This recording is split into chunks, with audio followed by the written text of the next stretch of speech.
Namaste, friends.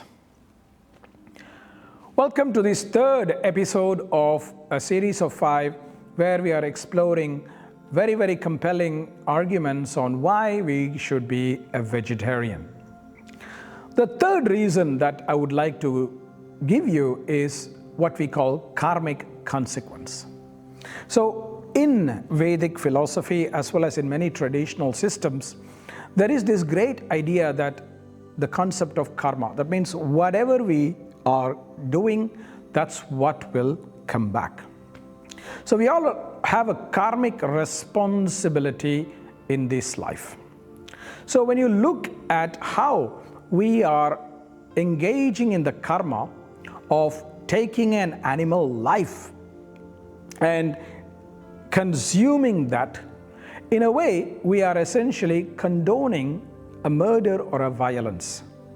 We are not actually ourselves killing the animal, going on a hunting mission, killing the animal, using every part of it and sharing it with the family. This is how traditional hunters did it, and that has much lesser karmic consequences. And they would only do it when they were hungry, not for fun or not for excess consumption. And even in the old days, they were not consuming meat every day. This is another topic I'll come to a bit later. So when we are engaging in an act of taking a life, especially in a violent way, or condoning the taking of life in a violent way, we take that karmic consequence as well, and it will have effect on our body through disease, through other forms of suffering that we may or may not relate or correlate with the choices that we make. And especially when you look at karma, we say that karma is passed on through blood. So when we eat the animals, we are consuming the karma that these animals have experienced. So when these animals are tortured to death in factories or in farms where they are treated very inhumanly, those animals would have experienced that karma of suffering, and that would get absorbed in their blood and in every cell of their body. And if we are consuming that kind of food in our system, that is the karma that is going to affect us. It's no surprise how many metabolic disorders we have today, and this is something that we need to reflect on. Whereas when we take a plant life, we are not killing that plant in a very horrible way. Of course, there are genetic farming now, which has also got similar consequences.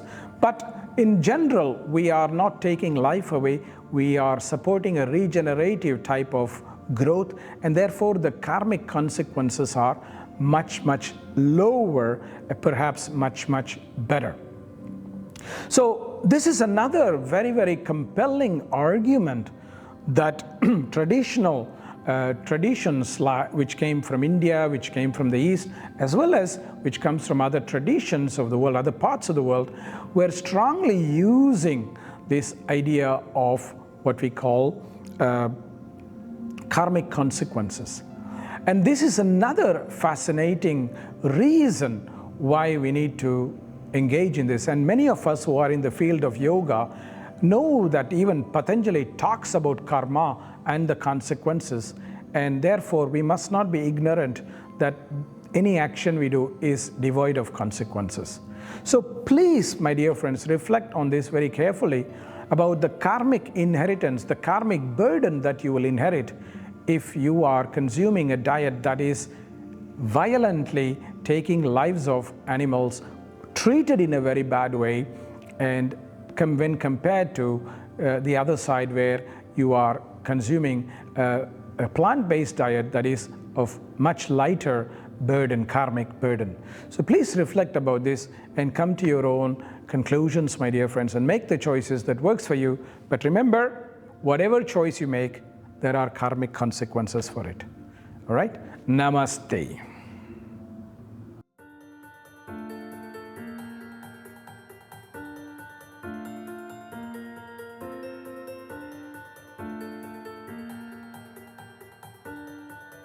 Namaste, friends. I am Kausthub Desikachar of the Viniyoga tradition, and I'm very glad that you've come this far in the video.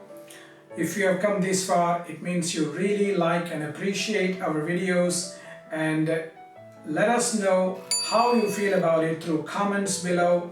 Let us also know that you appreciate it by giving us a thumbs up and also clicking the notification icon so that we will be inspired to produce more free and valuable content like this, and we let the community grow. So please subscribe to us so that the algorithms pick our videos in a much better manner.